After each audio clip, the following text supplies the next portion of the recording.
Hammaga assalomu alaykum. Bugun sizlar bilan 17-darsimiz.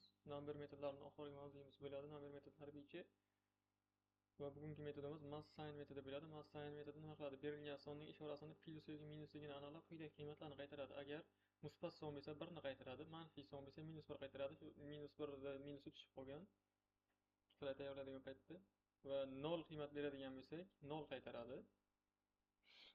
-0 beradigan bo'lsak, -0 qaytarish kerak. Bu yerda ham minus ishorasi tushib qolgan va none noto'g'ri qiymat hisoblanadi. Noto'g'ri numberning o'zi ham noto'g'ri qiymat va string ichida harf beradigan bo'lsak ham bu noto'g'ri qiymat hisoblanadi.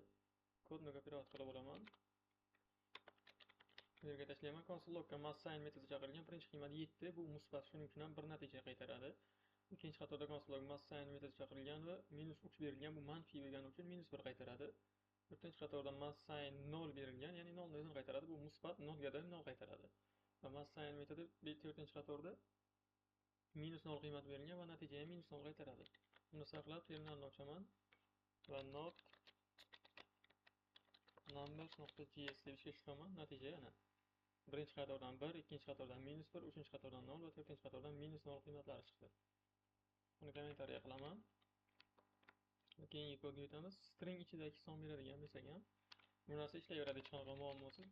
JavaScriptning barcha number metodlari string ichidagi sonni numberga aylantirib bera oladi.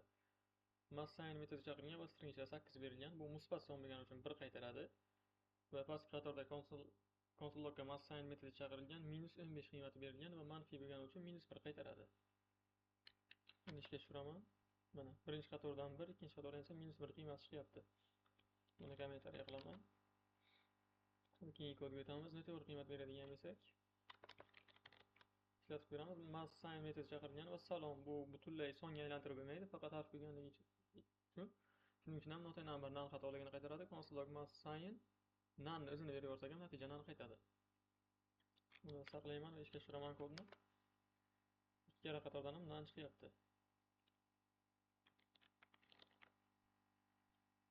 Bugungi darsimiz shundan iborat edi. Hammaga rahmat.